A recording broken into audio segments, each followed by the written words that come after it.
আলহামদুলিল্লাহ। আল্লাহ রাসূল সাল্লাল্লাহু আলাইহি ওয়াসাল্লাম বলেছেন, আল্লাহ তাআলার নিকট সবচেয়ে পছন্দনীয় আমল হলো দোয়া। দোয়া এমন একটা জিনিস, দোয়া চাই খাবার দোয়া হোক, চাই সবার দোয়া হোক, এবং চাই আল্লাহর কাছে দুহাত তুলে দোয়া হোক। আমি আল্লাহর বান্দা হুজুর সাল্লাল্লাহু আলাইহি ওয়াসাল্লামের উম্মত। আমার উচিত আল্লাহ রাসূল সাল্লাল্লাহু আলাইহি ওয়াসাল্লামের সুন্নত তরিকার উপরে আমল করা, আল্লাহ রাসূল সাল্লাল্লাহু আলাইহি ওয়াসাল্লামের সুন্নতি দুয়ার উপরে আমল করা। এমনকি বলা হয়েছে, আমি দিনের বেলা শয়ন করি বা রাত্রে শয়ন করি।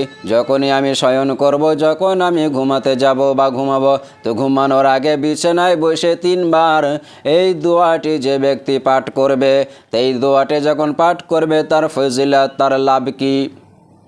তো বলা হয়েছে সবার আগে বিছানায় বসে এই দোয়াটি 3 বার পাঠ করলে ফায়দা এটাই হবে, আস্তাগফিরুল্লাহাল্লাযী লা ইলাহা ইল্লা হুয়াল হাইয়ুল কাইয়্যুম ওয়া আতুবু ইলাইহি। যদি কেউ উক্ত দোয়াটি শয়নকালে বিছানায় বসে 3 বার পাঠ করে, তাহলে তার সমস্ত গুনাহসমূহ মাফ করে দেওয়া হয়।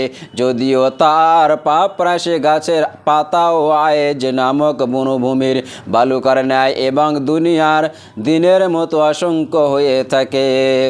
যখন আমি বিছানায় বসে এই দোয়াটি 3 বার পাঠ করে শোব, তো আল্লাহ তাবারক ওয়া তাআলা আমার সমস্ত গুনাহকে ক্ষমা করে দেবেন।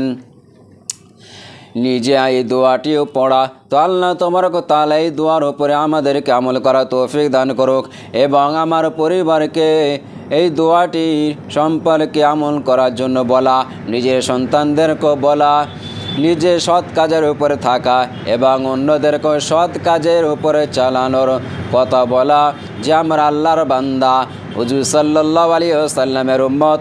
আমার উচিত আল্লাহর হুকুম নবী তরিকায় দিনের উপরে টিকে থাকা।